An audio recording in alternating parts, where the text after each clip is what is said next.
Stage 1, Stage 2, pressing for flight.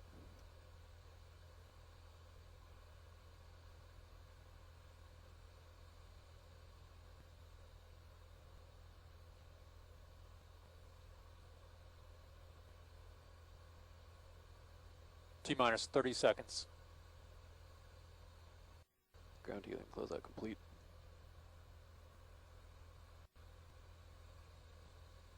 T-minus 20 seconds.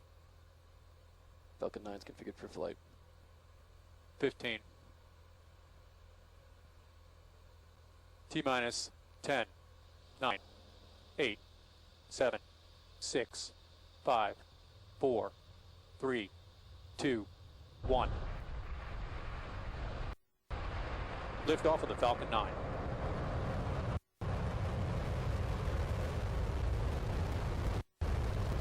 Falcon 9 had cleared the towers.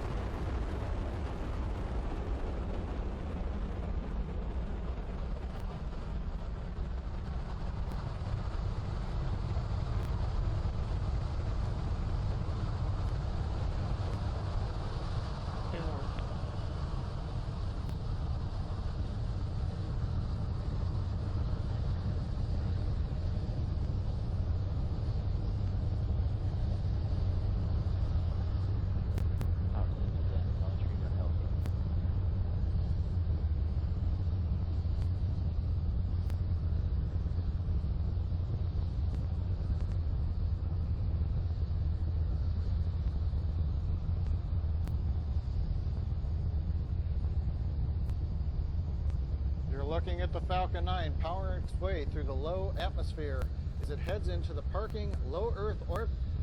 First stage continues to burn under the power of 9 Merlin 1D engines. We're already through the throttle down and throttle up phase, coming up to transonic. Let's listen in.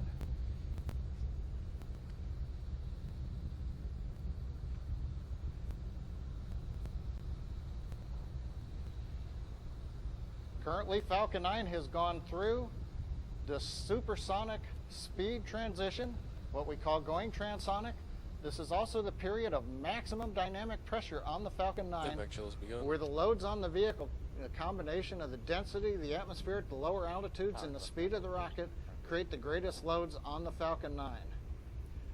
We've just heard the call in that MVAC-D chill-in looks good. We've begun passing liquid oxygen to the turbopump on the second stage engine, getting that turbopump cold as we get ready for ignition of the upper stage, coming at about T plus 2 minutes and 44 seconds. We're going to listen in. Major activities coming up now. At 2.5 minutes into flight will be main engine cutoff, followed by stage separation and upper stage engine ignition. Let's listen in.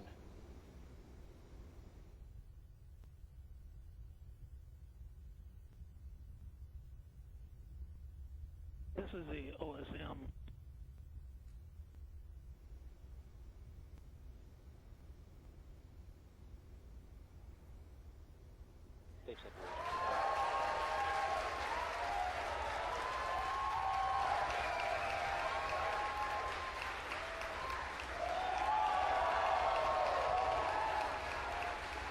You hear the cheering.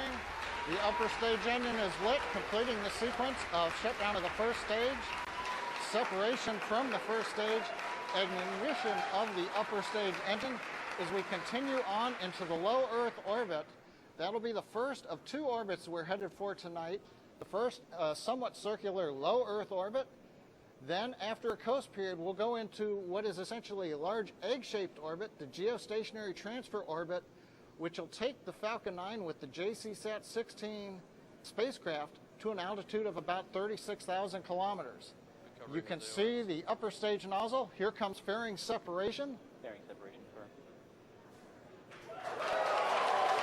And we have fairing separation. With that, let's talk to the team down on the floor. And as the second stage is carrying the satellite now free of the fairing up to that low Earth orbit, or the beginning, that initial low Earth orbit before moving to GTO, the first stage is heading back towards the drone ship. Now, occasionally, people think that a drone ship landing is harder than a land landing, and that's sort of true, but not for the reasons they think. A low Earth orbit mission, which can return to either land or the drone ship, is easier than a geostationary transfer orbit mission, which can land only on the drone ships. That's because a GTO mission requires a lot more speed than a low Earth orbit mission, and that means it requires more propellant. It even gets a little bit trickier than that, so we've got a nice animation to show you what's up. Here we have a picture of the Falcon 9. We zoom in on the first stage. It's got liquid oxygen propellant on top and RP1 kerosene fuel on bottom. And as it burns through each of those propellants, the thrust that's produced is more or less constant. But it's harder to move or harder to accelerate when it's heavier, just like a pickup truck will accelerate slower when it's towing a lot behind it. So when you burn 20 seconds worth of fuel at the beginning of the flight, you've only added about 200 kilometers per hour to your speed. But 20 seconds worth of fuel when the rocket's almost empty, just before main engine cutoff, adds more than 2,000 kilometers per hour to your speed. So, sort of perversely, it's really the fact that we don't have much propellant left that allows us to reach the speeds required to reach GTO. And if you don't have much propellant left, of course, then you can't do a long re-entry burn to minimize the re-entry forces on the vehicle, and you get much less of the control that comes with a longer single-engine landing burn. So it's really the GTO landings that are hard, not necessarily whether the first stage is landing on a drone ship. So again, we are headed towards the drone ship on a GTO mission, so we don't get the boost back burn. We have a re-entry burn, but it's a bit shorter than what we're getting on some of our low Earth orbit missions. And we do manage to get a single engine landing burn, at least that's the attempt for this one, which means that we'll be able to have a longer control and longer descent, which is nicer because it's less forces on the rocket in that final descent. It can compensate for larger wind speeds, which is also pretty nice. So fingers crossed that's happening soon.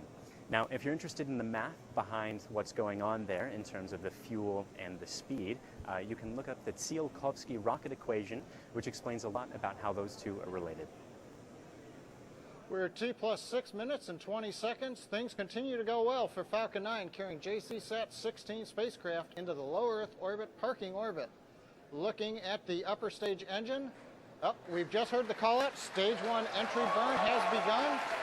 This burn will last about 23 seconds. Let's listen for the completion of the burn.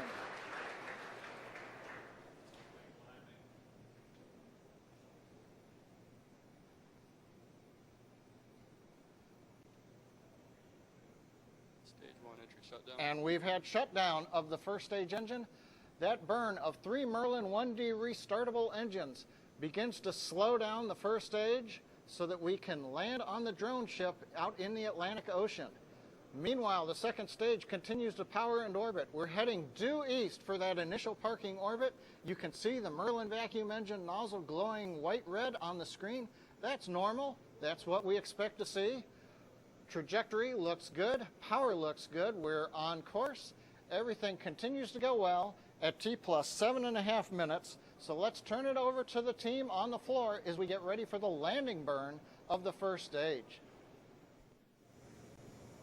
So as you've just seen, we have a lot of good stuff going on so far. Successful separation of our first and second stage. Second stage is carrying JCSAT-16 all the way out to Geostationary Transfer Orbit. Right now we're waiting for the third and final burn to begin, which of course is the landing burn. So the landing burn is going to occur, and we actually should be able to see it as from the video that's currently on deck of the drone ship. Now this video hasn't historically been the most reliable.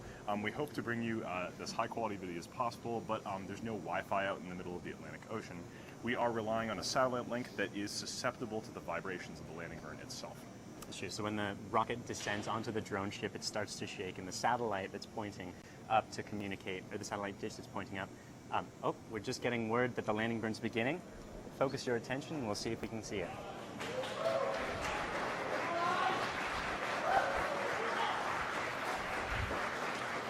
It looks like we could see the exhaust gases just in the top of the frame. It seems as though things have frozen, which, like we said, this speed, there's no Wi-Fi out in the Atlantic Ocean yet. So we can't bring you a status update, unfortunately. We would love to know as much as you. We actually, back to the main mission briefly, we did just get a confirmation of a good orbit from the second stage. It's as excited as we all are to figure out what happened to that first stage. The primary mission today is to bring JCSAT-16 into geostationary orbit, and we're actually doing great on that front with our confirmation of good orbit. So that good orbit is the initial stage. It's that initial low Earth orbit section before the second stage begins a second burn to turn that orbit from a circular...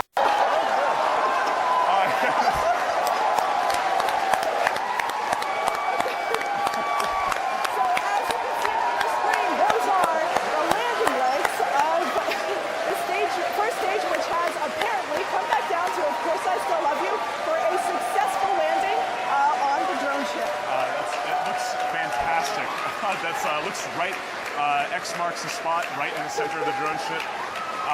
It's always great to see one of our boosters come back down to the surface of the Earth. Hopefully we'll get a chance to take a look at that thing and hopefully get it flying sometime soon. Yeah, so that's, I guess, the completion of a secondary objective. It's important to remember that that primary mission is the satellite. And we're going to move into a coast phase shortly, about 17 minutes long, while the second stage moves into the correct position to begin a second burn. And that second burn will change the orbit from that circular low Earth orbit into a giant egg-shaped orbit, where the top of the orbit is at 36,000 kilometers, which is the geostationary distance. Now, before we get it there, like we said before, it does take a bit of time. So we have about 16, 17-minute coast phase between basically until the next engine lights up again. We're actually going to be taking a break in a little bit. We hope that you stick with us. Of course, that's a great shot. Wow, that's awesome. A fantastic shot. But we hope you stick with us. We're going to be grabbing some coffee and wow, this is awesome. We'll see you in 17 minutes after the coast to guide you through the second stage V-light and hopefully a good separation.